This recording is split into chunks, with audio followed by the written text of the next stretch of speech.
नमस्कार जय जगन्नाथ। सारा ओडिशार नवम श्रेणी संस्कृत विषय को तृतीय भाषा रूपे ग्रहण करिथिबा समस्त छात्र छात्री मानक शुभेच्छा जनाऊँ। यूट्यूब चैनल त्रिभाषी तरफ मध्य समस्त को शुभेच्छा जनाऊँ। प्रिय छात्र छात्री माने जदि चैनल टी तुम मानक बहुत पसंद लगुथबो पढ़ाटी जदि बल्य रुचिकर थिबो ताहले हमर ए त्रिभाषी चैनल को तुम माने सब्सक्राइब करिया पई न भूलिबा उचित। तो संस्कृत बहिर जो आम संस्कृत बल्लरी बहिर प्रथम गल्पटी को आम कंप्लीट करूँ सिंह शश कथा आम द्वितीय लेसन टी आज आरंभ करने जाऊँ जोटा कि यही समेटिव आसेसमेंट से पढ़ाई जीव सत्यम आम यही लेसन टी आज पढ़ू। प्रिय छात्र छात्री मैंने मुझे बहीटा को सामने खोलिक बस लाइन बाय लाइन जीवु वार्ड बाय वार्ड को आम तर्जमा करूँ सुंदर भाव में आम पढ़ेक कंप्लीट करदेबू। तो आम देखा सत्यम विद्वान्मणि डाक्तर केशव चंद्र दास इदानीन्तन युगे संस्कृत साहित्यिकेषु अग्रगण्यः भवति। तेन अनेकानि पुस्तकानि विरचितानि। तस्य पुस्तकेषु एकदा इति लघु कथासंग्रह ग्रन्थः अन्यतमः। अयं विषयः तस्मात् कथाग्रन्थात् उद्धृतः। तो विद्वान्मणि माने विद्वान मानक भितरे मानक मध्य जे मणि सदृश सी हेले डॉक्टर केशव चंद्र दास महोदय जे इदानीन्तन जुगे मान वर्तमान कालीन जुगरे संस्कृत साहित्यिकेषु संस्कृत जो साहित्यिक माने अछंती सेमानक मध्यरे अग्रगण्य अटंती। तेन अनेकानि पुस्तकानि विरचितानि। तांको तारे अनेक पुस्तक रचित होईछि। तस्य पुस्तकेषु तांकर पुस्तक गुडिक भितरु बा मध्यरे एकदा इति लघु कथा संग्रह ग्रंथ अन्यतम। तांकर गोटे लघु कथा संग्रह ग्रंथ रही जार ना है एकदा माने एक कथा ग्रंथर जेतिक कथा अच्छी स्टोरी गुड़ाक अच्छी सबु गुड़ा तो आरंभ होती एकदारू। एकदा शब्दर अर्थ हूँ थरे जोटा कि आम इंग्लीश रे वन्स अपन ए टाइम जोटा कहूँ से एकदा शब्दरू प्रति कथा गुड़िक आरंभ हो से तांकर ग्रंथटा नाम दिखाई एकदा। अयम विषय तस्मात् कथा ग्रंथात् उद्धृत। ये जो सत्यम विषयटी से तांकर से कथा ग्रंथरू उद्धृत होईछि। एबे आमे टेक्स्ट को जीवु पिला माने अन्य दिहु पितामही अलिंदे उपविश्य जपमग्ना अस्ति। अन्य दिहु माने अन्य दिने कौन होईछि पितामही हम जे ग्रैंड मदर थांती घरे अलिंदे से तांकर पिंडारे उपविश्य बसिछंती बसिक जपमग्ना अस्ति। ग्रैंड मदर सी जपमग्ना थिले जपुचंती। साधारणतः आम देखीचु वृद्ध वृद्धा जो माने आध्यात्मिक क्षेत्र में रही था आध्यात्मिक मार्ग में प्रायतः रही जाती से माने माला जप करुँच जेकोसी मंत्र हरे कृष्ण हो बा जय सीताराम सीताराम सीताराम एमती जी जप कर तो जपमग्न से मग्न थिले। पुलमजा उपधान निकटे उपविश्य तस्या मुखम पश्यति। ताको जे नातुणी थिला से पुलमजा उपधान निकटरे बसिकी से तांकर जेजेमा बाईंकर मुह को एमती देखुला जेजेमा मुह को देखुला। माधव किंचित विरक्त भूत्वा अवदत। माधव जे नाती टोका थिला से किछि विरक्त टिके विरक्त हो गलानी सेतलको हेकी अवदत कहला पितामही ओ जेजेमा कथम न समास होइछि कथम न समास होइछि। तार अर्थ होछि तुम कहीं समापन करुन। अद्य किं कथम न श्रावयिष्यसि। आज कौन तुम किसी कथा शुणैबनी कि गप शुणैबनी कि। पितामही पूर्ववत शनि उपविशति। पितामही पूर्व भलिया चुपचाप से बसी शनि कंठम परिस्फुरति। तापरे शुणिकी कंठ को निज परिष्कार कले ये भाव में कारण से गप कहवाई आरंभ करुँच। जृंभा मुखे न आरभते।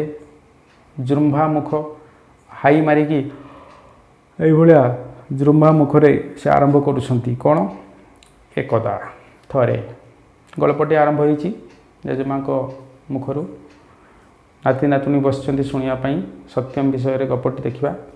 एकदा एकस्मिन् ग्रामोपान्ते एका पुष्करिणी आसीत्। थरे कौन है ग्रामर गोटे गाँ थिला। गाँर उपांत प्रदेश रे गोटे पोखरी थिला। तत्र ग्रामस्य जनाः स्नानं कुर्वन्ति से पोखरी रे गाँर लोक मैंने स्नान करुले तस्मात् अपि जलम आनीय से पोखरी मध्य जलम आनीय जल आनी पीबंती पीउथिले पाकादि कर्म च कुर्वन्ति पाक रांधिबा रूपक जो कर्म थाए से पोखरी जल को व्यवहार करके रंधाबढ़ा करुले तत्रैव गोमेष छागादीना स्नानमपि कारयन्ति से पोखरी रे ही गो मेष छाग ये सब पशु मानक ता भितर को नहीं जाउथिले टाणिकी एवं स्नानमपि कारयन्ति स्नान मध्य कराउथिले सेमानकु गधौथिले पुष्करिणी परितः नाना वृक्षा सन्ति पोखरी चारिपटे विभिन्न गछ गुड़ाक बहुत थिला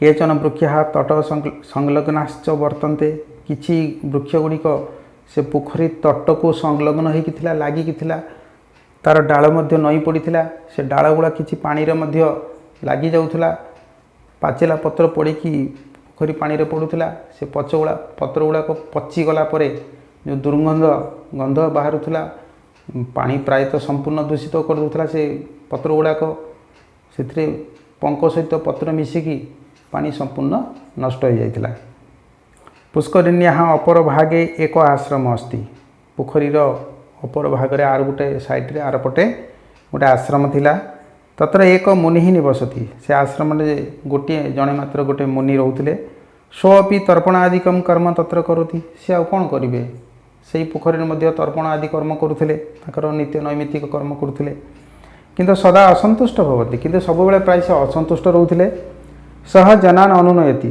किंतु से लोक मानक अनुनय करुले कहूले बुझौले बारंबारम अपि उपदिशति बार बार मध्य से उपदेश देउथिले परम न कोपि तस्य वचनम शुणति किंतु केही भी गाँ लोक मुनिंकर कथा को शुणु नथिले मुनि हे एकदा चिंतामग्न थरे मुनि यही कथा भाभी भाभी थरे चिंतामग्न थिले बसी थिले किमिति कोन करिबा ई पोखरीर जल को आम केमती शुद्ध करि परिबा केन प्रकारेण एतान जनान बोधयिष्यामि किभଳି भाବରେ ये लोक मानक केमती मु बोधन करी माने कहबी कहवा फल से जमी मानवे किमती बुझेबी ये कथा भावी भावी भावनार थिले पुष्करिणीतः पंकोद्धारम न भवति दीर्घ दिन धरिकी पुष्करिणीतः पंकोद्धार न भवति बहुत वर्ष है पोखरी से पुराणा पंक जो फुटे 2 फुट 3 फुट पंक मध्य हो गलानी ताको मध्य उठाणिया हैनी प्रतिदिन जलम प्रदूषित भवति दिन दिन प्रतिदिन जल प्रदूषित होछि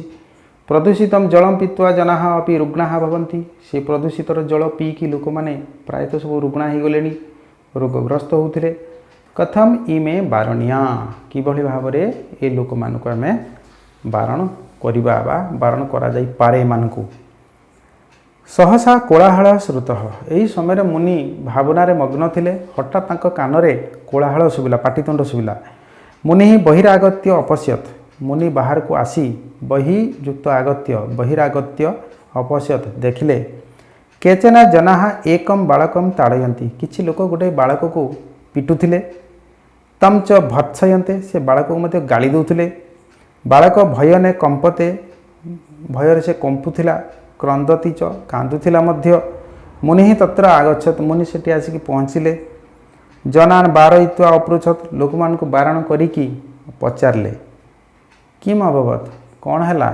कौन है किमर्थम भवन्तः एनम ताड़यन्ति कि कहीं आपण मैंने ये पिला को एनम बालकम ये पिला को कहीं ताड़यन्ति पिटुच जना अवदान लोक मैंने कहले एषः मिथ्यावादी ये पिलाटी खूब मिथ्यावादी मिछुआटा सदैव मिथ्या भाषण करोति सबु बेले जिते बेले जहाँ कहबो केवल मिछ ही से कहूची वृथा सर्वान प्रतारयति आ बेकार रे समस्त को गाँव लोक मान से प्रतारणा करुच्ची माने ठकौची सद्य असमान प्रतारितवान यही एबे आम समस्त को से ठकईदेला मुनि बालकम अपृछत मुनि से बालक को पचारे अरे सत्यम न बदसी अरे तू सत्य कौन कहूनु बालक कंपित कंठ न अवदत पिलाटी कंपित कंठरे से कहला सत्यम कि सत कौन सत्य कौन मुनि तम आश्वासितवान मुनि तांको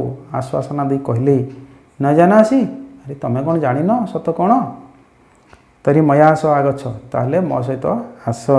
एवं उक्त्वा तम करे धृत्वा मुनि आश्रम प्रति बालकम आनयत। यह कही तम करे धृत्वा तार हाथ को धरी मुनि आश्रम प्रति बालकम आनयत। मुनि आश्रम प्रति से बालकटी को नहीं गले, हाथ को धरी ताको आश्रम भितर को नहीं गले। मुनि अचिंतयत, मुनि एठारे चिंता कले अयमेव समुचित समय, एटा होची उपयुक्त समय। अस्मिन् अवसरे ग्राम्य जनाः अवश्यम शिक्षयितव्याः। यही समय ए गाँ लोक माने निश्चित भाव में शिखिबा उचित। तथा मुनि बालकम अपृछत, तापरे मुनि बालक को पचारे किम तब नाम, तुम ना कौन? नाम ना हम कृष्ण। से उत्तर देला नामने मु कृष्ण अटे। भवतु केन प्रकारेण मिथ्या कथयसी। ठीक अच्छे, किभली भाव में तुम मिछ कहूच? यथेच्छम वदामि, मोर इच्छा अनुसार मु मिछ कहे। तरी इमां पुष्करिणी विलोक्य किमपि कथय। ताल ठीक अच्छे, ये पोखरी को देखिकी किछु गोटे मिछ कहल। बालक कृष्ण प्रसन्न संजात, से बालक कृष्ण से प्रसन्न हो गला, माने खुशी हो गला। सहर्षम च अवदत, सांगे सांगे से हसी कहला जले अस्मिन् एको महान मत्स्य अस्ति, ये जल रे गोटे बहुत बड़ माछ अछि।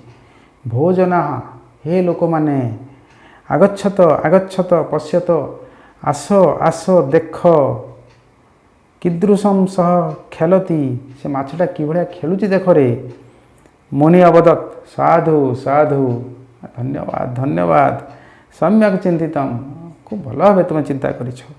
तरी श्वः प्रभाते ग्राम्य जनान एतावत कथय। ताले ठीक अच्छे, काली सकाळु आस एवं गाँ लोक मानकु ए भलिया कुह। कृष्ण किंचित कुंठित अभवत, कृष्ण टिके कुंठा प्रकाश करिछि।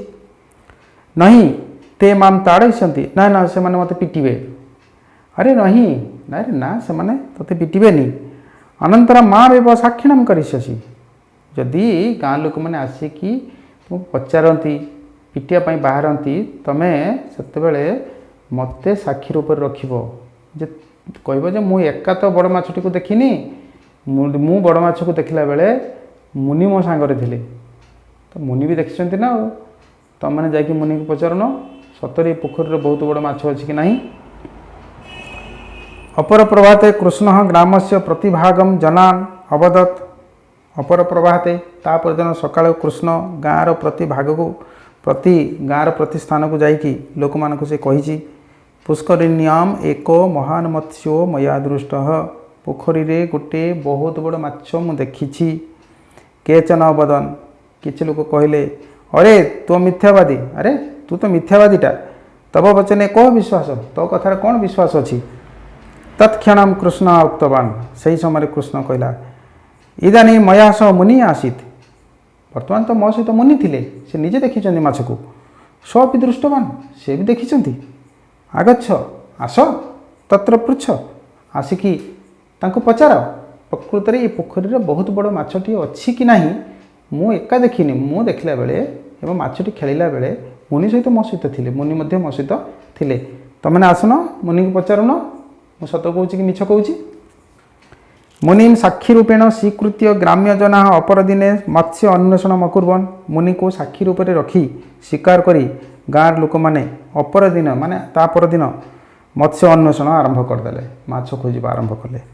अंततः सर्वे मिलित्वा पुष्करिण्याम प्राविशन, अंततः सबे मिसिले एवं पोखरी भितर को पशिले। मत्स्यांच अमारयन, अन्य माछ गुड़ाक सब मारले।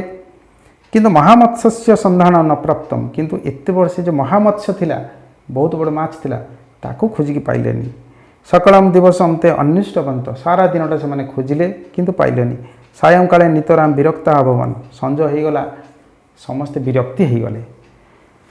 मुनि उपगम्य स्वरूप अवदन, मुनि निकट को जाइकी क्रोधर सहित कहले किं भवान अपि अस्मान प्रतारयति, कौन आपण भी आमको ठकेले ना।